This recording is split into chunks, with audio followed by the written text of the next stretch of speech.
it feels premium when you walk in there. I got a nice little tingle feeling. I don't want to know. I won't go into where, but you're going to start being on those weird documentaries of people that are in love with strange things. It was really Yours cool. just happens to be a squat rack. But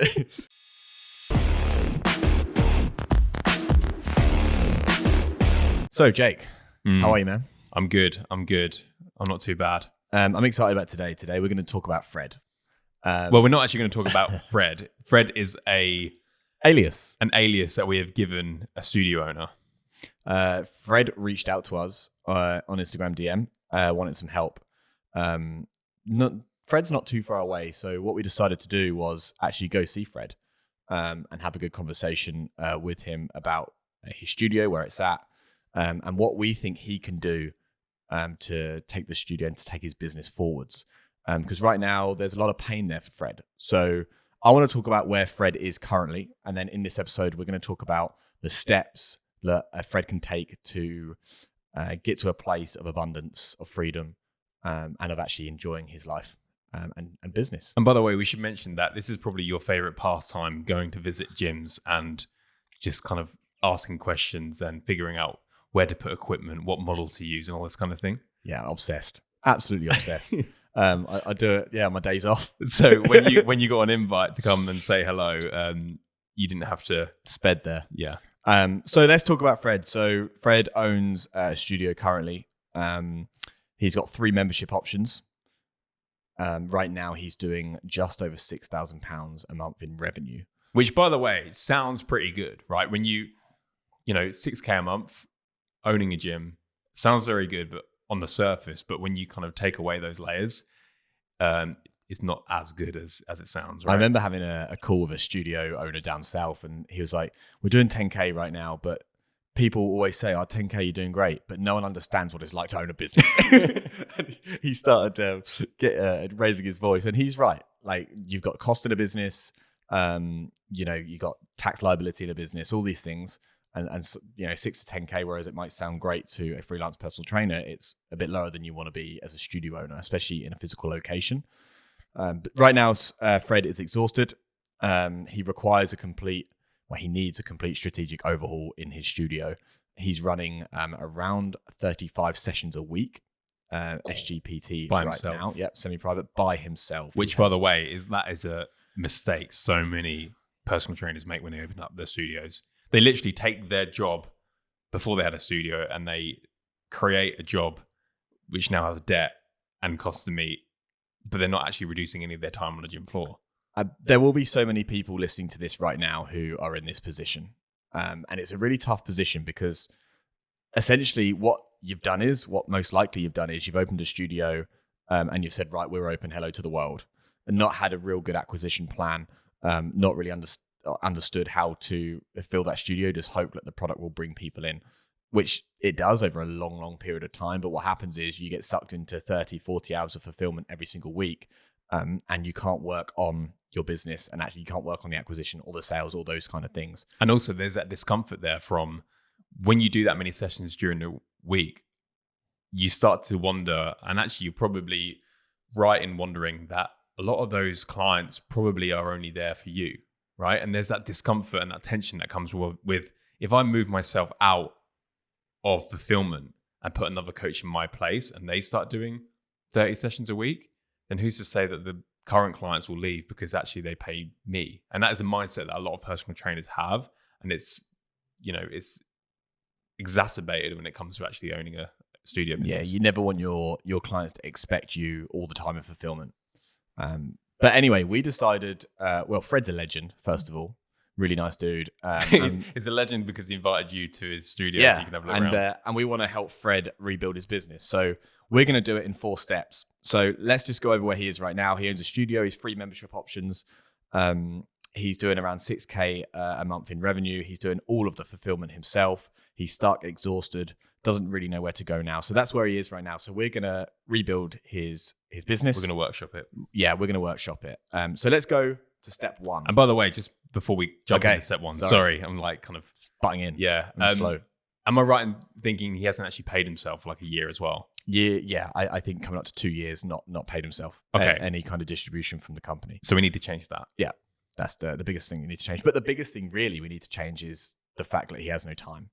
He's got no time to do anything outside of his studio. He pretty much lives in there, actually has a couch in there. And by the way, like the studio is stunning, like a really beautiful studio. He's really gone all in on the look of the studio, how it looks, how it feels. It feels premium when you walk in there. I got a nice little tingle feeling. I don't want to know. I won't go into where, but you're going to start being on those weird documentaries of people that are in love with strange things. It was really Yours cool. just happens to be a squat rack. The another thing, I use it, right? the one thing I want him to get back isn't necessarily cash; it's time.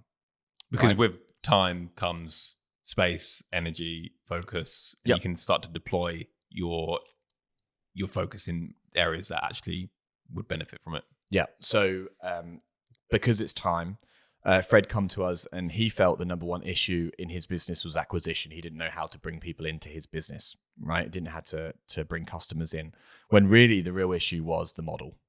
And therefore everything that kind of circles that model, which is normally the daily schedule, what the timetable looks like, what the price point is, all that kind of stuff, right? I think so many studio owners default to, I need more clients. So when things don't go well, their solution to it is like, well, I just need to find more clients and I'll be all right. But I use the analogy of like shoveling snow when it's snowing. Like there's no point unless you get the foundations right of the studio. And unfortunately, when you try and get the foundations right of the studio, that means undoing a lot of the work you've done, and almost starting again in many cases. But I think like it's important for studio owners listening, if you're in a bit of a rut right now, it might not necessarily be because you need more clients. That might not be the answer. The answer might be you actually need to revisit your model entirely, so that whenever you now acquire new members or new clients, you're acquiring them to a model that actually is propped up to work long term. So Jake, what do we do? What do we do when people want our help? What do we normally do, Jake? We go into their business and we take stuff away. That's what we normally do. We simplify everything, right? So Fred had, depending on the day, 10 to 12 sessions a day, right, running.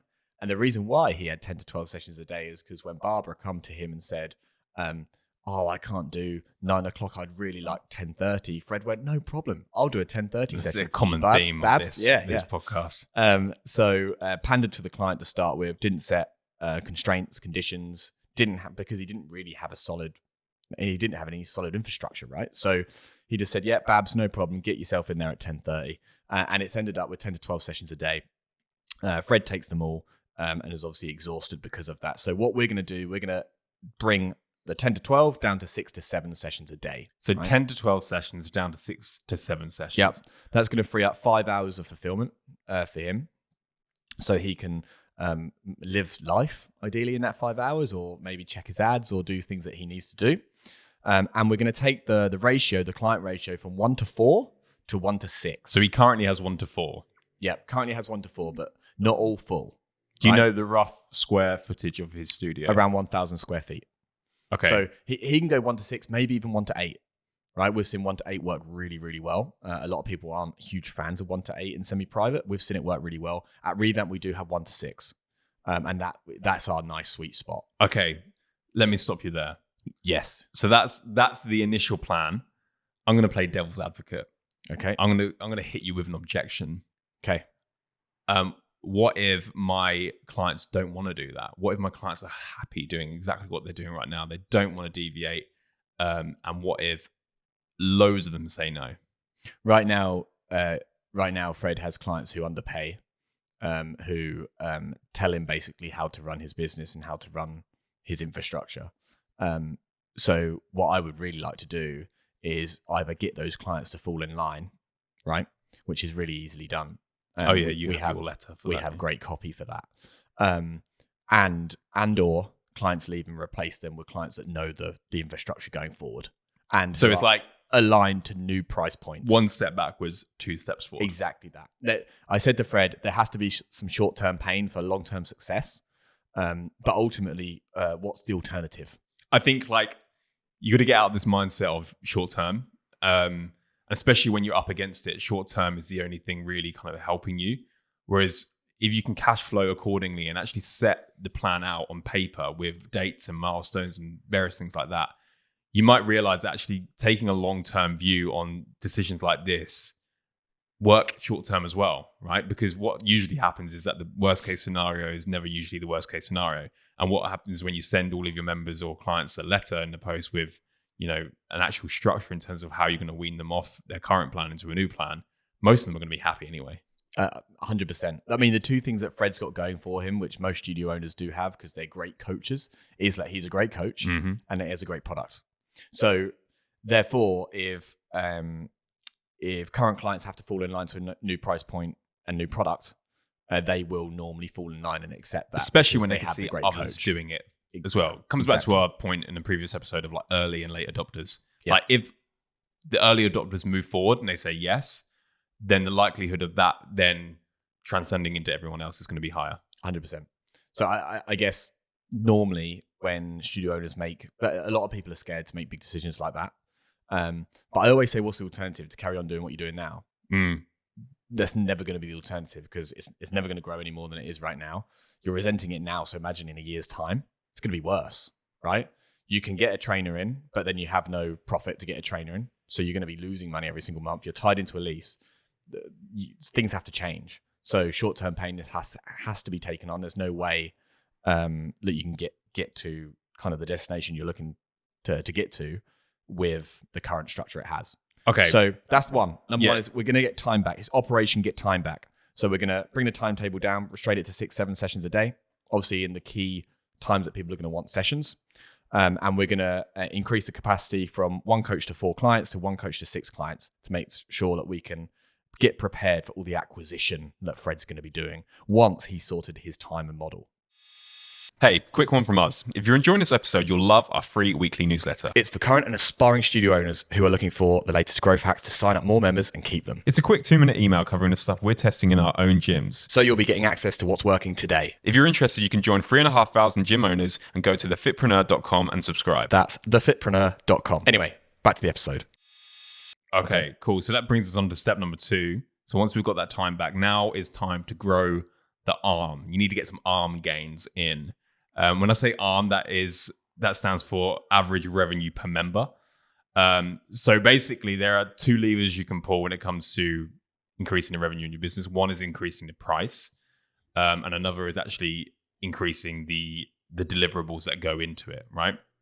So what happens when Fred is working 12-hour days is that the revenue starts to stagnate. It gets to a point where it kind of plateaus. And it's very difficult to break through that ceiling. So one of the strategies that we recommend is increasing the average revenue per member. And there are multiple ways that you can do that. You can add in more deliverables. You could change kind of the membership tiers that he's got in place. Talk me through the current options that he has in terms of memberships and how you would then change them going forward. Yeah, so as I said at the start of the pod, Fred has 3 membership options right now. One session per week for 150. 2 sessions per week for 190 and 3 sessions per week for 240. What I'd like to do, I mean, we spoke about this on the last pod. We really like 1 membership. Well, option. if I'm somebody that's coming to the gym, wanting to get a transformation, and I'm presented with 3 options, and price was my biggest objection, I would just go for the cheapest. Yeah, I feel like most people would. Yeah, like 1 session per week at 150, and I would question as to its relevance if that is not going to get me to my desired result. Yeah. Right. If I want to lose weight, if I want to get fitter, stronger, whatever, I would be like, okay, well, how many sessions do I need? And then you were to say, right, 3. I'd be like, why have you got 1 on there then? Yeah. I think it's a huge thing. At Revamp, we obviously do a 3 a week product, and that's all we do. We don't do anything more than that. And if people want 2 a week, we say no, because that's just... like I've said before, you can easily predict capacity if everyone's on the same product, especially if you've got 1,000 square feet studio. But with Fred, it's slightly different in the fact that he has lots of members on 1 because he's already told he's told everyone what the 3 options are, and they've done exactly what you said. They've gone for the cheapest. So we're getting rid of the 1, Jake. Yeah, that's a big move. We're getting rid of that. That's a big boy move. That one's it's annoying me, right? We want people to we want to create an impact in people's lives. And do you do that with doing 1 session a week and nothing else, Jake? Don't ask me, because I sometimes only do one session a week, and it's going to make me feel really sad if you're going to tell me it's nothing's happened. So we are bringing in the 2 and the 3, and we're getting rid of that 1. Okay. So right now, people are going to have to pay an extra £40 per month if they're going to go up to the 2, but they get a second session a week. Well, right? That is what you call a shit sandwich. That is. You're presenting bad news in a nice way. Yeah. Which is, you're going to have to pay more, but you get an extra session a week. We're gonna be the bread. Yeah. So we're getting rid of the 1. Fred's getting rid of the 1. We're bringing in the 2 and 3. In an ideal world, I'd go just for the 3, but we've got so many on the 1s. Look, the extra £90 a month. Yeah. And normally we're looking at about 20% of churn when you make a decision like this, right? This is also why you should never talk in absolutes. We never have when it comes to coaching our clients, we have frameworks that we adhere to, but every studio is different. Every, it's a different size, different client base, different membership tiers. There has to be a strategic route to getting somebody to where they want to be. And usually that isn't by just getting rid of everything straight off the bat. It's actually making those small, delicate changes that lead to big results. Yeah, absolutely. So we're going for the 2 and the 3. We're getting rid of the 1 as membership options, and that's going to take the average revenue per member up, obviously from where it is right now. And I did the maths on this. If we did get 20% churn, and we're going from 6 to 11K a month on the current members he has. Which is again, is another example of you don't need more members. Sometimes it's just about growing the average revenue per member. And that's just 100%. By making a very small change like that, which majority of people should say yes to. And if they don't, then at least the new people you get through the door are going to say yes. Yeah. So right now, we've gone through 2 steps. We've got his time back by reducing timetable and increasing the coach to client ratio. And we've increased his revenue by getting rid of that low tier and keeping just the 2. Okay, so now we know what our price points are. We know what our products are within those price points.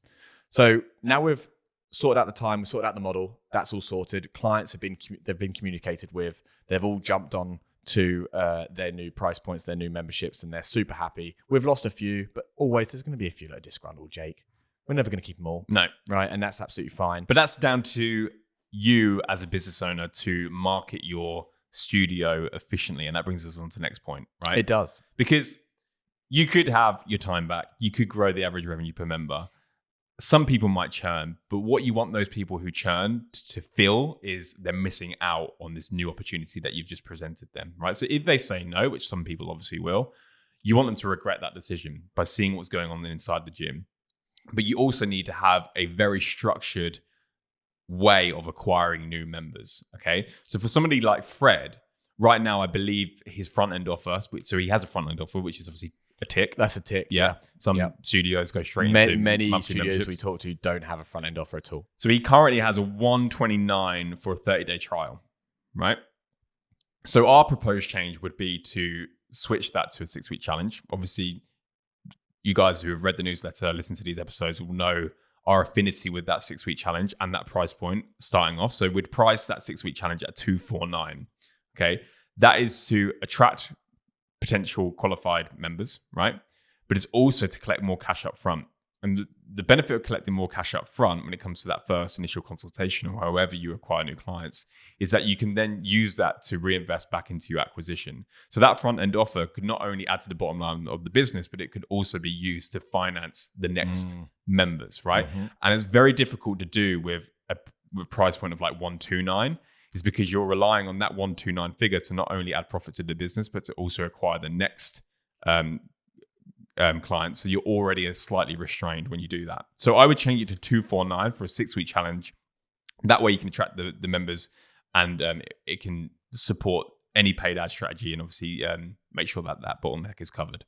Cool. So that's acquisition fix. That's a very, very simple change. Oh, right? Yeah. That is, duration is probably the only variable you're changing in terms of the challenge and obviously the price point as well to match that. So acquisition's now gone from a 129 to a 249. It's gone from 30 days to 6 weeks, right? So ads are now running to that challenge. So we're getting loads of consultations booked for Fred. So now Fred moves on to step 4 in the gym overhaul process. Are we going to bring out a TV show of rescuing gyms and stuff? I feel like that'd be quite fun. I think it's been done. Oh, is it? Oh no. So let's go to step 4, and that is to refine the sales process. So right now, and when Fred told me this, I like sunk in my chair. So right now, the sales are predominantly over the phone. There is no process through the phone. Can I just console. have a slight rant about this? Yeah. Once yeah, spoke go to a for it. studio owner, and this wasn't actually Fred, who said, I take consultations on the phone because I just can't be bothered to turn up to the gym and risk somebody not showing up because it's a waste of my time. Like, have you done the calculations to work out the lifetime value of a semi-private gym member? And if you have, like, why are you not doing every single thing possible to get somebody over the line? Like, even if that means you're turning up to the gym for a block of 4 appointments over, 2 hours or whatever, or 4 hours, even if a majority don't show up and the one person says yes, it'd still be worth it. Like, in terms of like the long-term vision of the business. So my answer to that is, what's going to almost guarantee somebody saying yes? Is it you speaking to them over the phone where they're potentially busy, or you're in the middle of driving your car or whatever? Or is it actually turning up at the gym that they're going to be training at, where they can see their surroundings, perhaps see other members walk out, have a really in-depth conversation with you about how you're going to change their life? It's going to be the latter. And I just think, like, if everybody worked out the lifetime value of their members, they wouldn't care about no shows. They would detach their emotion, because the business doesn't care about what they think or how they feel if somebody doesn't turn up. The business only cares about revenue, right? And also the thing is, like, who's to say your time's that important? That probably just you. You're the one that's actually saying my time's really important, right? So just to put that in perspective, like, when we opened up here, I didn't see you for 10 days. You were just sat here on your plyo box speaking to prospects, who, by the way, like, there was a lot of them that just didn't turn up, didn't even bother letting us know. And any other studio owner would see that or experience that and be like, well, I'm not doing this again. This is a complete waste of my time. But I think as soon as you start framing that as that's part of the process, every sales process has no shows. Like, that is. I think that comes with understanding the actual conversion numbers behind the business, the data as well. behind it, perhaps. It's the education, isn't it, of what should be expected. If you know that you're going to get 20% of calls booked, no showed, and that's fine. Yeah, you expect it. Yeah, it's fine. They'll just fall straight into my 20% bucket. We always say, like, expect the no-show. Expect there to be no-show, because you do everything in your power to ensure that somebody does show up, and that usually helps the sales process. And a bigger smile when they actually turn up. Yeah. Right? So, and not to say, like, we do know studio owners who take really effective consults on the phone or on Zoom, but we've tested both, and we've done this for quite a while now and taken over 150 consults in just revamp.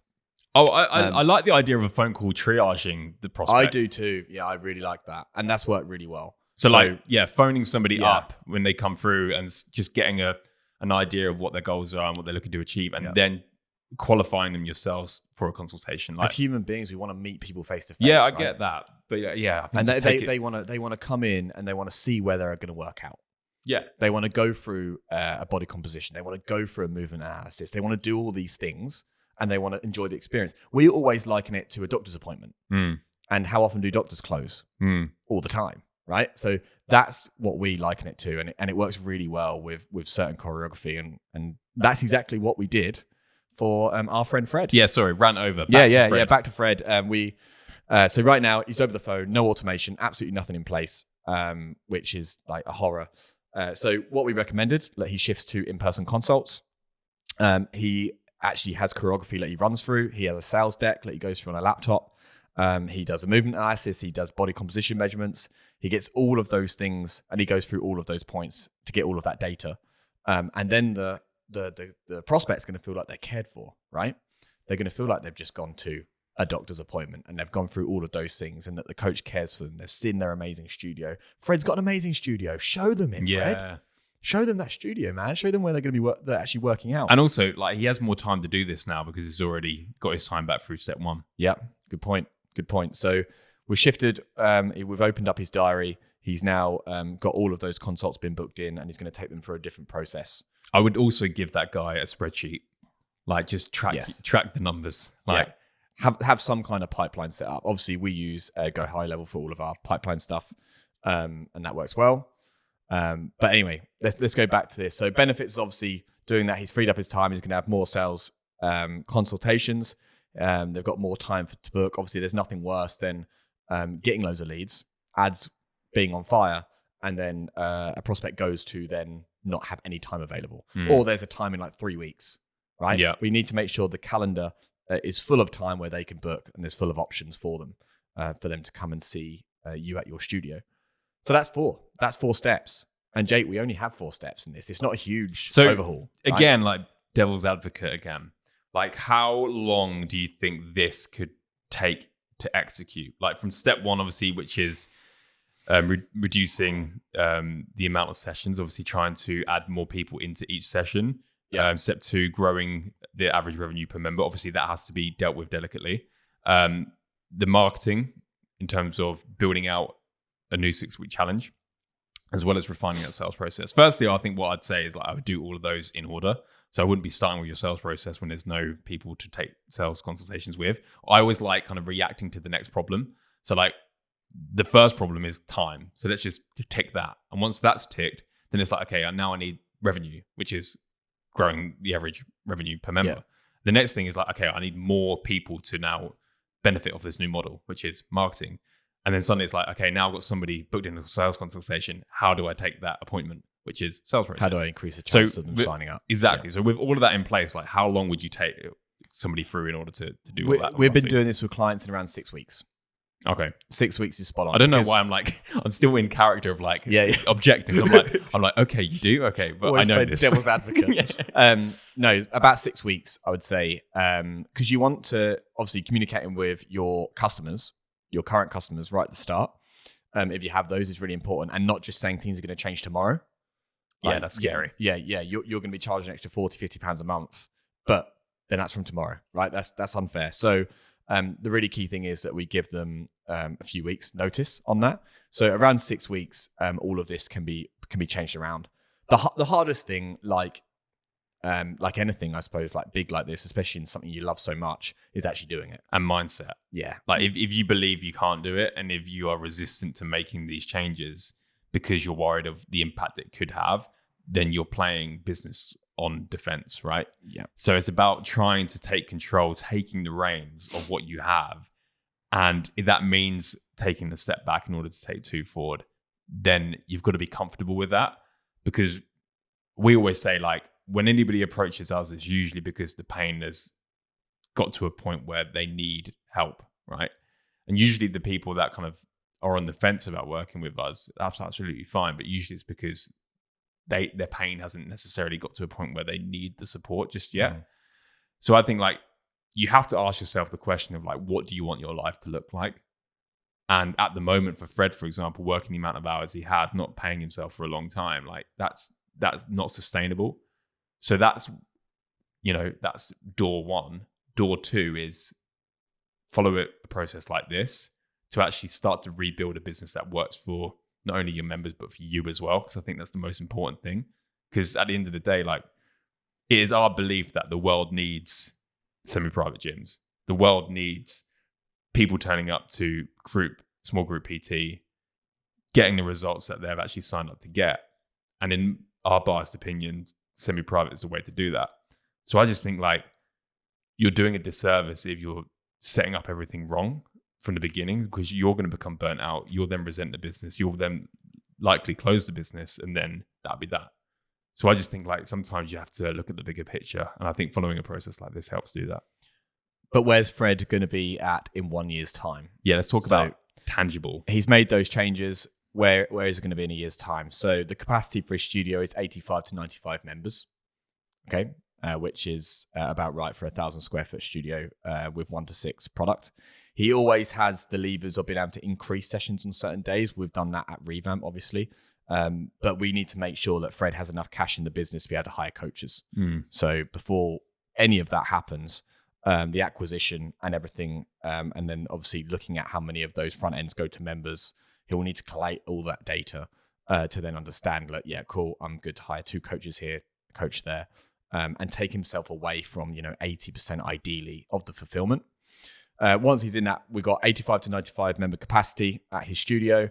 You're looking at around 18 to 20K a month in revenue. Costs of that will be around 6 to 8K. So he's looking at a 10 to 12,000 pound per month profit business.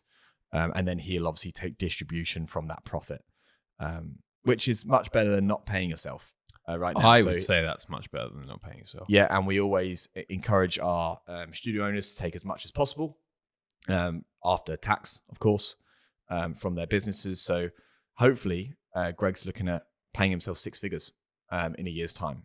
Did you say Greg? I think the name's Fred. Fred. So many aliases. We call him Fred. I've done really well not to call him his actual name through this whole podcast. So yeah, Fred will be paying himself 6 figures in a year's time. We're making those changes. So going through those 4 steps.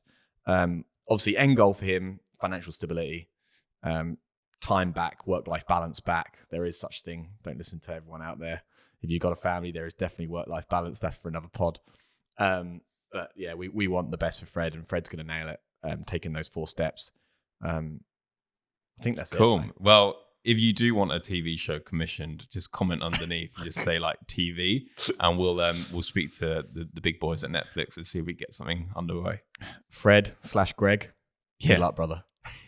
That's the pod.